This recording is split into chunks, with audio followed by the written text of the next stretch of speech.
በዚህ የ7 ቀን የስፒኪንግ እቅድ ካልተለወጣችሁ ችግሩ ወይ እናንተ ጋር ነው አሊያም ደግሞ አተገባበራችሁ ላይ ነው።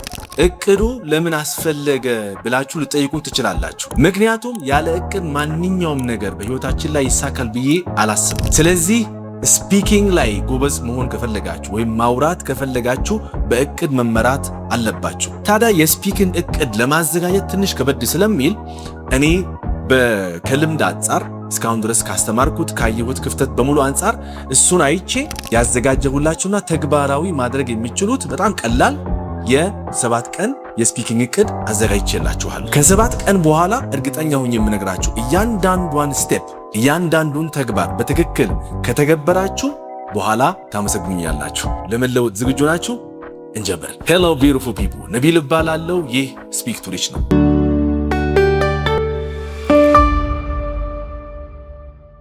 ከመጀመራችን በፊት አንድ በጣም ወሳኝ ማሳሰቢያ ላሳውቃችሁ ፈልጋለሁ። ይህንን ቪዲዮ በትክክል እናንተም በትክክል እንድትተገብሩት ከፈለጋችሁ መጀመሪያ አንድ ቪዲዮን ፖዝ አድርጉትና አንድ ወረቀት ሊሆን ይችላል ወይም ደግሞ ደብተር ይዛችሁ ነው ከዛን እስክሪብቶ ይዛችሁ ነው እያንዳንዷን የምናገረውን ነገር በትክክል መጻፍ አለባችሁ። በትክክል ለምን ደቂቃም ራሱ ነግራችኋለሁ ምን ያክል ደቂቃ እንደሆነ። ደቂቃውን ከዛ የዘለለ አልፈልግም፣ ከዛ ባነሰም አልፈልግም። በትክክል ለውጥ እንድታዩ ከፈለጋችሁ ተግባባን? ዝግጁ ናችሁ? እንጀምር። ስለዚህ መጀመሪያ የምንጀምረው በመጀመሪያው ቀን 1 ብላችሁ እንግዲህ ቀን 1 ለእናንተ ምናልባት ዛሬ ሊሆን ይችላል ወይም ደግሞ ነገ ሊሆን ይችላል ወይም ደግሞ እስኪ ቆይ የሚቀጥለው ሳምንት ብዬ ልጀምር ብላችሁ ልትሉ ትችላላችሁ። እሱ በእናንተ ፍላጎት የሚወሰን ነው። ግን ዞሮ ቀን 1 ብላችሁ ከጀመራችሁ ከዛን ማቋረጥ አይቻልም። በትክክል ለውጥ ማየት ከፈለጋችሁ አደራችሁ። የመጀመሪያው ቀን የመተግበሪያው ስሙ ምንድነው? በእንግሊዝኛ ያስቀመጥኩላችሁ the self talk switch ይባላል። ስዊች ማለት መለወጥ ማለት ነው። አንድ የምንለወጠው ነገር አለ። እዚህ ላይ የፈለግኩት ምንድነው ወይም ዓላማ ምንድነው? የመጀመሪያው ቀን ድምጻችሁ ከፍ አድርጋችሁ እንድታወሩ። ለማን? ለራሳችሁ ነው የምታወሩት፣ ሌላ ሰው አይደለም። ለራሳችሁ የምታወሩት ነገር አለ ማለት ነው። ድምጻችሁ ከፍ አድርጋችሁ ይሄ ምን ይሰብራል ማለት ነው? ይሄ ፍርሃታችሁ ድምጻችሁን የቀንሳችሁ የምታወሩት ነገር እንድንሰብረው እንፈልጋለን። ሁለተኛ ደግሞ በአይምሯችሁ ውስጥ የመተርጎም ነገር እንዲቆም ነው። አማርኛ ተጠቅማችሁ ከዛም ከአማርኛ ተርጉማችሁ ወደ እንግሊዝኛ እንድትሄዱ ሳይሆን ቀጥታ የትርጉም ነገር ወይም ትርጉም ሂደቱን እንዲቆምና ወደ እንግሊዝኛ እንድትሄዱ ነው ዓላማው ማለት ነው። የሚፈለገው ደቂቃ በዛን ዕለት መጀመሪያው ቀን የሚፈለገው ደቂቃ ስንት ነው? 45 ደቂቃ ነው። 45 ደቂቃ። ታዲያ 45 ደቂቃ በ3 ክፍሎች አስቀምጬላችሁ የመጀመሪያው ክፍል 15 ደቂቃውን ያዙልኝ። ማድረግ ያለባችሁ ነገር አንድ የፈለጋችሁትን ቶፒክ ርዕስ ማለት ነው አንድ ሐሳብ አንስታችሁ ስለዛ ሐሳብ ምናልባት ስለ ዕለት ተዕለት ህይወታችሁ ስለምትወዱት ምግብ ሊሆን ይችላል። ምንም ይሁን ሐሳቡ ለ90 ሰከንድ ያህል ድምጻችሁ ከፍ አድርጋችሁ ለራሳችሁ እንድታወሩ ያንን ሐሳብ ማለት ነው። ምንም አይነት ፖዝ በስልካችሁ ነው ሪከርድ የምታደርጉን ያደራችሁ። ሪከርድ ማድረግ አለባችሁ የግድ ነው። ያለ ምንም ሌላ ምንም አማራጭ የለም። ስለዚህ ሪከርድ እያደረጋችሁ ነው የምታወሩት። ስለዚህ ኤዲት ፖዝ ምናምን አልፈልግም። ዝም ብላችሁ አውሩና እንደመጣ ይምጣ። ለ90 ሰከንድ ምንም አይነት ነገር አታስተካክሉ። ከዛ በኋላ ያንኑ ሪከርድ በኋላ ለ7ኛው ቀን ስለሚያስፈልገን ነው ለውጡን ለመለየት ማለት ነው። ስለዚህ እቺን ያረጋችሁትን ኦዲዮ ወይም ድምጻችሁ የቀዳችሁት ቅጂ ሴቭ አድርጉትና አስቀምጡት። ይሄ በ15 ደቂቃ ውስጥ መከናወን ያለበት ጉዳይ ነው። ሐሳቡን ምረጡት እንደፈለጋችሁ። ከዛ በሁለተኛው ሐሳብ ደግሞ 20 ደቂቃ አላችሁ። 20 ደቂቃ እዚህ ጋር የምታደርጉልኝ ምንድነው እንድትተርኩ ፈልጋለሁ። የምትተርኩት ምንድነው? እቺ ሙሉ 20 ደቂቃዋ ያው መቼም ቤት ሆናችሁ ቢሆን ይሻላል። ለምን ስራ ቦታ ሆናችሁ ወይም መንገድ ላይ ሆናችሁ ድምጻችሁ ከፍ አድርጋችሁ ማውራት ስለማትችሉ ትንሽ ሰው ይታዘባችኋል በሚል ማለት ነው። ስለዚህ ቤት ሆናችሁ ሲመቻችሁ ቤት ውስጥ ዳችን 20 ደቂቃ ውስጥ የምታረጓቸው ነገሮች በሙሉ እየተረካችሁ አድርጓቸው። ለምሳሌ እየበላሁ ነው አም ኢቲንግ፣ እያነበብኩኝ ነው አም ሪዲንግ፣ ፊልም እያየሁ ነው አም ዋቺንግ አ ሙቪ።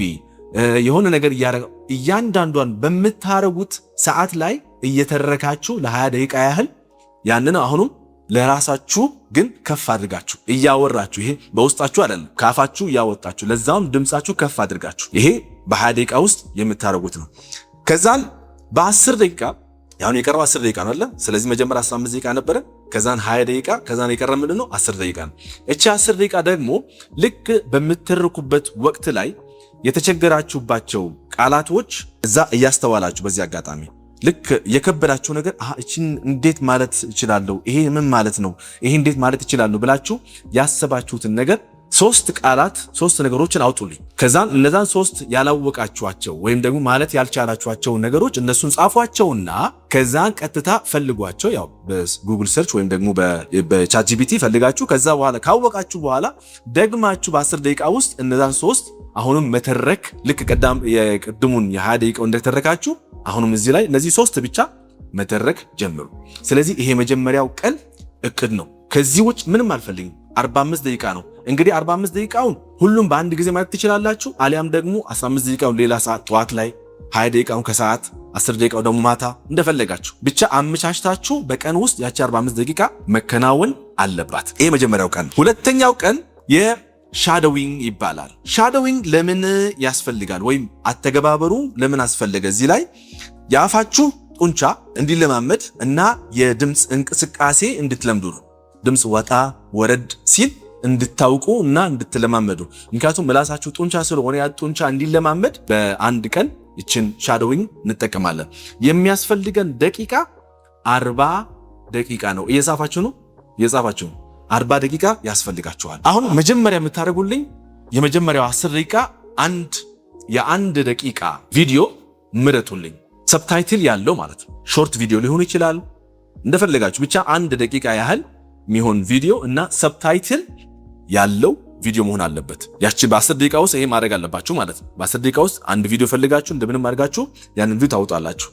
ከዛን ለ15 ደቂቃ የሰማችሁትን ቪዲዮ በ15 ደቂቃ ውስጥ ደግሞ የሰማችሁትን ቪዲዮ ልክ ያቺን ደቂቃ 1 ደቂቃ ናት፣ ብዙ አይደለችም አይደለ? ለዛች 1 ደቂቃ ልክ ያንን ሰው መጀመሪያ በደንብ አዳምጡ። አድምጣችሁ ከሸመደዳችሁ በኋላ ልክ ያንን ሰው በሚለው ፍጥነት በሚለው የድምፅ አወጣት የስሜት አገላለጽ ለምሳሌ ሐዘንም ካለ አዝናችሁ ደስታም ካለ ተደስታችሁ ማሳየት አለባችሁ። ይሄ ለ3 ጊዜ ነው የምታደርጉት። 3 ጊዜ ነው የምታደርጉት አራራችሁ። አሁንም ድምፃችሁን ከፍ አድርጋችሁ ማለት ነው። ግን ምንድነው የተባለውን በተመሳሳይ መልኩ ምንም ሳትለውጡ ልክ የተባለውን ነገር ሻዶ በማድረግ ወይም ደግሞ ኢሚቴት በማድረግ ነው። ከዛው ከአንድ ደቂቃው የሰማችሁትን ቪዲዮ የተመቻችሁ 3 ላይኖች ሊሆኑ ይችላሉ። 3 ላይኖች ማለት 3 መስመሮች የወደዳችሁ ሐረጎች ሊሆኑ ይችላሉ፣ አገላለጾች ሊሆኑ ይችላሉ። እነዛን ወጣችሁ መስታወት ፊት ቆማችሁ፣ ይሄ ደግሞ በ15 ደቂቃ ነው። ቅድም 15 ደቂቃ አልነበረም? አሁን ደግሞ 15 ደቂቃ አላችሁ። ያቺ 15 ደቂቃ ደግሞ ከመስታወት ፊት ቆማችሁ የመረጣችሁት 3 ላይኖች ፊት ለፊት ቆማችሁ መስታወት ፊት ለፊት መደጋገም ማለት ነው። ለምን ያህል ጊዜ? በቃ ያችን ስትሏቸው እነዚህ 3 ቃላት ስትሏቸው ምላሳችሁ ምን ይመስላል በትክክል ማለታችሁ አለማለታችሁ ቼክ አድርጉ። ይሄ ምንድነው? ሁለተኛው ቀናችን ተግባባ። ወደ 3ኛው ቀናችን ወይም እቅድ ሄደናል። 3ኛው ቀን the 4-3-2 ቻሌንጅ 4-3-2 ቻሌንጅ ይባላል ማለት ነው። ይሄ ቻሌንጅ ለምን አስፈለገ? የመጀመሪያው ሐሳብ ማመንታትን ለመቀነስ። ይሄ የምታመነቱት ነገር ልክ ልታወሩ ስትፈልጉ እንግሊዝኛ ብላችሁ የምታቆሙት ነገር እንዲቀንስ። ሁለተኛው ደግሞ አእምሯችሁ በፍጥነት እንዲያስብ ይረዳል። ይሄንን ተግባር ማለት ነው። በ3ኛው ቀን የምትተገብሩት ተግባር ይሄንን እንድታደርጉ ይረዳችኋል ማለት ነው። ምን ያህል ደቂቃ ያስፈልገናል? 35 ደቂቃ ያስፈልጋችኋል። በ3ኛው ቀን 35 ደቂቃ እንዳትረሱልኝ እየጻፋችሁ አደራችሁ። አሁን እዚህ ጋር ምን እናደርጋለን? ምናልባት አንድ ቶፒክ ትመርጣላችሁ። በምን እቺ 5 ደቂቃ አላችሁ። መጀመሪያ በ5 ደቂቃ ውስጥ አንድ ቶፒክ መረጡ። ቶፒኩን መረጣችሁ ብለን እናስብ። ከዛን ቶፒኩን ከመረጣችሁ በኋላ የታይመር ስልካችሁ ላይ ታይመር አለ ካወቃችሁ፣ ይሄ ሰዓት የሚቆጥር ማለት ነው። ታይመር የሚባል አለ። እሱን ታይመር ታወጡና ከዛን ልክ የመጀመሪያው ጊዜ ስለዛ ሐሳብ ቀደም ብላችሁ የመረጣችሁት ሐሳብ ለ4 ደቂቃ ያህል ከፍ አድርጋችሁ ድምጻችሁ ታወራላችሁ። ስለዛ ጉዳይ ማለት ነው። በእንግሊዝኛ የተሰብራባበረ እንግሊዝኛ የሚሆን ችግር የለም፣ ብቻ አውሩት። ለ4 ደቂቃ ያህል አውሩ። ተግባባን? ይሄ የመጀመሪያው ስቴፕ ነው። ይሄ በ15 ደቂቃ ውስጥ ነው የሚላችሁ። ቅድም 5 ደቂቃውን ሐሳቡን አመነጫችሁ። ከዛም በ15 ደቂቃ ውስጥ ማድረግ ያለባችሁ ምንድነው? ለ4 ደቂቃ እንድታወሩ አንድ ጊዜ ታወራላችሁ። ከዛም ሁለተኛው ጊዜ ተመሳሳይ ሐሳቡ ራሱ መታችሁ፣ ግን ያንን ሐሳብ በ3 ደቂቃ ውስጥ እንደምንም አድርጋችሁ እንድታወሩት ሞክሩ። 4 ደቂቃ የነበረው ወደ 3 ደቂቃ ቀንሱት ማለት ነው። ስለዚህ ዋና ነጥቦቹን የትኛውን ብጠቅስ የትኛውን ብጥል ይሻላል ብላችሁ እንድትቀንሱ ነው ራሳችሁ ማለት ነው። በ3 ደቂቃ ከዛን ለሶስተኛ ጊዜ ደግሞ አሁንም ያንኑ ሐሳብ ግን በ2 ደቂቃ ውስጥ እንድትገልጹት ትጀምራላችሁ ወይም ትሞክራላችሁ። ስለዚህ እዛም 3 ደቂቃ ውስጥ የነበሩ ሐሳቦች እስኪ ይሄ ያስፈልጋል ይሄ ያስፈልግም ብላችሁ ቀነስ አድርጋችሁ በ2 ደቂቃ ውስጥ ያንን ሐሳብ ደግማችሁ ማለት ነው። ይሄ ለዚህ ነው 4 3 2 ቻሌንጅ የተባለው። ይሄን ካረጋችሁ ጥሩ ሂደት ታደርጋላችሁ። ከዛን በ15 ደቂቃው የቀረበ 15 ደቂቃ ላይ ደግሞ ምን ታደርጋላችሁ? በ2 ደቂቃ የቀረጻችሁትን ኦዲዮ ቀረጹት። 2 ደቂቃው ቀረጻችሁት አይደለም? ስትቀርጹ የ2 ደቂቃውን ኦዲዮ ከ4 ደቂቃ ኦዲዮ ጋር አነጻጽሩት። ለውጥ እንደምታዩበት እርግጠኛ ነኝ። እሱን ቼክ አድርጉ። ስለዚህ ይሄ 3ኛው ቀናችን። በ4ኛው ቀናችን የምንፈልገው ወይም የምንተገበረው ተግባር ምንድነው? የቮካብላሪ አክቲቬሽን ይባላል። ይሄ ለምን አስፈለገ? ከመደበኛው የምታውቋቸው የእንግሊዝኛ ቃላት ወጥታችሁ ወደ ሐረጎችና ወደ አገላለጾች እንድትሸጋገሩ ነው። አይምሯችሁንም ወደዛ እንዲሸጋገር ነው። ሁል ጊዜ የተለመዱ ቃላቶች ከመጠቀም አልፋችሁ ወደ ተጨማሪ ሐረጎችና አገላለጾች እንዲዳብሩ ወይም ደግሞ እንድታውቋቸው ይጠቅማችኋል። ምን ያህል ደቂቃ ያስፈልጋችኋል? አሁንም 45 ደቂቃ ያስፈልጋችኋል። አተገባበሩ እንዴት ይሆናል ነው። በመጀመሪያው 10 ደቂቃ የፈለጋችሁት ኤክስፕሬሽን፣ አገላለጽ ወይም ደግሞ ፍሬዘል ቨርብስ ምንም አይነት ነገር ይሁን 5 ትመርጡልኛላችሁ። እናንተ የሰማችኋቸው ግን ያላወቃችኋቸው እነሱን መርጣችሁ 5 ታወጣላችሁ ማለት ነው። እነዛን 5 ቃላቶች ምን ታደርጋላችሁ ማለት ነው? አምስቱን በአንድ ስቶሪ ውስጥ እንድታካትቱ እፈልጋለሁ። አንድ ስቶሪ ማለት አንድ ታሪክ፣ ያጋጥማችሁ ታሪክ ትናንት ሊሆን ይችላል፣ የሆነ ጊዜ ላይ ያጋጥማችሁ ነገር ሊሆን ይችላል። ያንን ታሪክ ውስጥ እነዚህን የመረጣችኋቸው 5 ሐረጎች ወይም ደግሞ ኤክስፕሬሽንስ እንድታካትቱ መርጣችሁ እንድታካትቱ። አሁንም ስቶሪውን ለ20 ደቂቃ ነው እንግዲህ እንዳልኳችሁ፣ ግን አውት ላውድ ነው ወይም ድምጻችሁ ከፍ አድርጋችሁ እንድትተርኩት ነው ታሪኩን ሐረጎቹን በመጠቀም ማለት ነው። ከዛን የቀሩት 15 ደቂቃ ደግሞ በዙሪያችሁ ያሉት ነገሮች ለምሳሌ እንደ ማግ ሊሆን ይችላል፣ ቲቪ ሊሆን ይችላል፣ ምንም ዙሪያችሁ ያለው ነገር ማለት ነው። ያንኑ ነገር በመጠቀም እነዛን በአውት ላውድ አሁን ለ2 ደቂቃ ያህል ያንን ጉዳይ ዲስክራይብ ማድረግ መግለጽ ማለት። ቲቪ ለምን ይጠቅመናል? እንደዚህ ይጠቅመናል። አንዳንድ ጊዜ ሲደክመን አብረን ከቤተሰብ ጋር ቁጭ ብለን እናያለን። ስለዚህ ያንን ነገር በመግለጽ ወይም ቲቪ ጥቅሙን ለመግለጽ ወይም ሌላው ነገር መርጣችሁ ያንን ነገር ጥቅሙ ምን እንደሆነ በ2 ደቂቃ ውስጥ ገልጻችሁ ከዛን እነዛኑ ደግሞ ሐረጎች በመጠቀም ትጠቀማላችሁ። ሐረጎቹ ሙሉ አትጠቀሙ ትችላላችሁ፣ ግን ቢያንስ ከሐረጎቹ የተወሰኑትን 2 ወይም 3 ተጠቅማችሁ ያንኑ ሐሳብ መግለጽ ይጠበቅባችኋል ማለት ነው። ስለዚህ ይሄ ምንድነው? ከቮካብላሪ ወጣችሁ ከአንዳንድ ወሳኝ የሚባሉት ቃላቶች ወጣችሁ ወደ ሐረጎችና ወደ ኤክስፕሬሽን እንድትሄዱ ይረዳችኋል። ይሄ በ4ኛው ቀን ነው። በ5ኛው ቀን ማድረግ ያለባችሁ ኢምፕሮምፕቱ ቻሌንጅ ይባላል። ይሄ ለምን ያስፈልጋል? ፈጣን የሆነ የትረካ ልምድ እንዲኖራችሁ ይረዳችኋል። ይሄን ቻሌንጅ ዓላማ ምንድነው?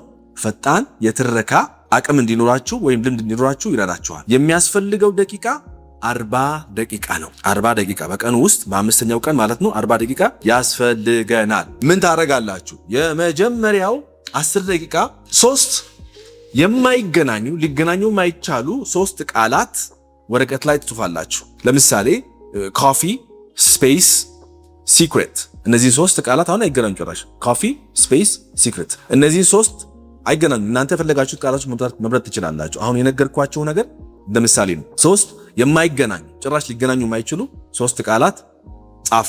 ከዛን እቺ በ10 ደቂቃ ውስጥ ነው የምታደርጉት። በ20 ደቂቃ ውስጥ ደግሞ ማድረግ ያለባችሁ ምንድነው? ከዛን በዚሁ 20 ደቂቃ ውስጥ ለ2 ደቂቃ የምታወሩት ታሪክ ታወራላችሁ። ግን ታሪኩ ውስጥ እነዚህ 3 ቃላት ማስገባት የግድ ይላችኋል።